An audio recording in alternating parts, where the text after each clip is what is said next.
पर्चियां ले लेके मैं भी हारती थी हुड्डा के आगे, लेकिन हमारा हक हमारे को कभी नहीं मिला। पीछे पीछे लगे रहते थे। ये जो है कांग्रेस के लोग, ये केवल घोषणाएं करते हैं और झूठ बोलते हैं। आज मैं बड़े खुले दिल से ये बात कह सकती हूँ, घुटन महसूस करती थी मैं। फिर अगला जो 1 अक्टूबर के बाद 4 अक्टूबर को रिजल्ट आएगा, उसके बाद हुड्डा साहब कांग्रेस के लोगों को पिक्चर दिखाएगा कब ये भारतीय जनता पार्टी की सरकार करेगी। हरियाणा में विधानसभा चुनाव का बिगुल बजने के बाद कांग्रेस से भाजपा में आई किरण चौधरी ने आज अपने गढ़ तोशाम में पहली रैली की और इस रैली के जरिए उन्होंने न सिर्फ अपनी शक्ति का प्रदर्शन किया बल्कि कांग्रेस और भूपेंद्र सिंह हुड्डा पर करारे हमले बोले। प्रदेश के पूर्व सीएम चौधरी बंसीलाल की 91वीं जयंती पर आयोजित तोशाम की इस जन आशीर्वाद रैली में बतौर मुख्य अतिथि मुख्यमंत्री नायब सिंह सैनी पहुंचे, जिनकी मौजूदगी में किरण चौधरी ने कहा कि हुड्डा के राज में पर्ची खर्ची का खेल चलता था। मैं भी पर्ची लेकर हुड्डा के पीछे पीछे दौड़ा करती थी, लेकिन आज मुझे कांग्रेस की घुटन से छुटकारा मिल चुका है। लेकिन सच्चाई है, जो मेरी माताएं बहनें बैठी 500 रुपए का सिलेंडर, ये जो है कांग्रेस के लोग, ये केवल घोषणाएं करते हैं और झूठ बोलते हैं। आज मैं बड़े खुले दिल से ये बात कह सकती हूँ, घुटन महसूस करती थी मैं, क्योंकि मुझे मालूम था कि क्षेत्रवाद है और ये क्षेत्रवाद जो है हमारे भिवानी जिसके अंदर दादरी महेंद्रगढ़ सारा आता है, इसको पाकिस्तान की तरह ट्रीट करा जाता है। सच्चाई है या नहीं बताओ? आज खर्ची पर्ची जो हमारे माननीय मुख्यमंत्री खट्टर साहब ने शुरू करी, खत्म कर दिया ना खर्ची और ना पर्ची।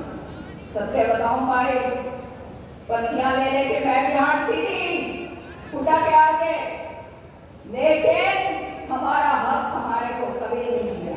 पीछे पीछे लगे रहते थे। खर्ची जो है वो तो भाई कभी करा नहीं, तुम जानते हो, वो लांछन हमारे ऊपर नहीं, लेकिन पर्चियां ले लेके हारते थे। बताओ भाई, हारते थे या नहीं हारते थे? आज जो है मेरिट के हिसाब से जो बच्चा काम करता है, पढ़ाई लिखाई करता है, उसके घर बैठे बैठाए उसको नौकरी मिलती। और एक बात और कहना चाहती हूँ, निश्चित तौर पर समझना, आने वाले समय के अंदर ये काम हमारे नौजवान बच्चे जो आज बेरोजगार घूम रहे हैं, उन सब के लिए होगा। और ये काम केवल और केवल भाजपा सरकार करेगी, निष्पक्षता के साथ करेगी। तोशाम विधानसभा में हुई इस रैली में भारी भीड़ पहुंची, जिन्हें संबोधित करते हुए नायब सिंह सैनी भी खूब गरजे। मुख्यमंत्री ने इस मौके पर जहां अपनी सरकार के कामों को गिनाया, वहीं ये भी कहा कि तोशाम ने जैसा साथ चौधरी बंसीलाल और सुरेंद्र सिंह का दिया था, वैसा ही साथ किरण चौधरी और बेटी श्रुति चौधरी का भी देगा।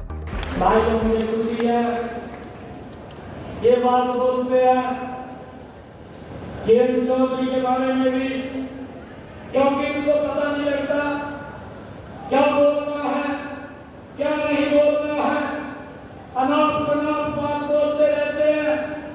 आज तो शाम की सरकारी बैठी है, मैं आप लोगों के बीच में कहना चाह रहा हूं कि 1996 के अंदर भारतीय जनता पार्टी और चौधरी बंसीलाल जी इकट्ठे थे। किरण चौधरी तो परिवार में आज आप सबको साथ लेकर के आई है, हम इनका दिल से स्वागत करते हैं।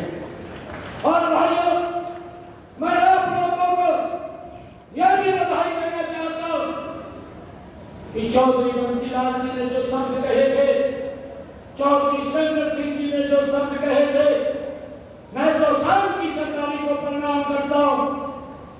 आपने कभी भी किरण चौधरी जी और श्रुति चौधरी को अकेले नहीं छोड़ा, आप लोग एक साथ उनके साथ खड़े हुए दिखाई दिए।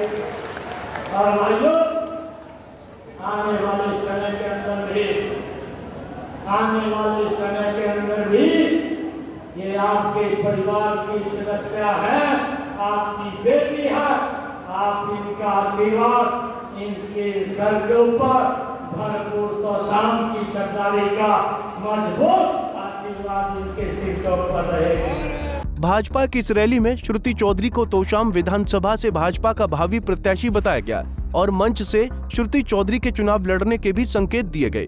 हालांकि अब की बार तोशाम से श्रुति चौधरी के सामने उनके चचेरे भाई अनिरुद्ध चौधरी के कांग्रेस की टिकट पर चुनाव लड़ने की चर्चाएं हैं, जिसको लेकर श्रुति ने कहा कि चुनाव में कोई भी प्रत्याशी सामने हो वो पूरी मेहनत और ताकत के साथ मैदान में उतरेंगी। चाहे मैम कि अनिरुद्ध चौधरी आपके सामने लड़ने वाले, जैसे मानते हो, क्या मानते हो आप बहन और भाई आपस में अगर इलेक्शन के दौर में आपने सामने होंगे, क्या स्थिति रहेगी? सारा इतिहास लोगों को पता है और इनका इतिहास ही ये रहा है कि जब चौधरी बंसी लाल का इन्होंने हरदम विरोध किया और सुरेंद्र सिंह जी ने जब हरियाणा विकास पार्टी से चौधरी बंसी लाल जी के पार्टी से चुनाव लड़ा था तो इन्होंने तभी भी चुनाव इनके पिता ने लड़ा था। सब जानते हैं कि काम किसने किया और चौधरी बंसी लाल जी के साथ कौन रहा। तो ये कोई ऐसा है कि चुनाव है और जो भी आए आए, ठीक है। बता दें कि किरण चौधरी कांग्रेस में रहते हुए कई बड़े पदों पर भी रही हैं। वो मंत्री, विधायक और नेता प्रतिपक्ष तक बन चुकी हैं। वहीं उनकी बेटी श्रुति चौधरी भी भिवानी महेंद्रगढ़ से लोकसभा सांसद भी रह चुकी हैं। मगर हाल ही में हुए लोकसभा चुनाव में बेटी का टिकट कटने के कारण चौधरी इस कदर नाराज हुई कि उन्होंने कांग्रेस का हाथ छोड़ भाजपा का दामन थाम लिया। ऐसे में किरण चौधरी और उनकी बेटी के लिए ये पहला विधानसभा चुनाव होगा जिसमें वो भाजपा की टिकट पर मैदान में उतरेंगी। Bureau report, Punjab Kesari TV. हमसे जुड़े रहने के लिए हमारे YouTube चैनल को सब्सक्राइब करें और नई वीडियो की नोटिफिकेशन के लिए बेल आइकॉन को दबाएं। अगर आप ये वीडियो Facebook पर देख रहे हैं तो लाइक जरूर करें और ज्यादा से ज्यादा शेयर करें। धन्यवाद।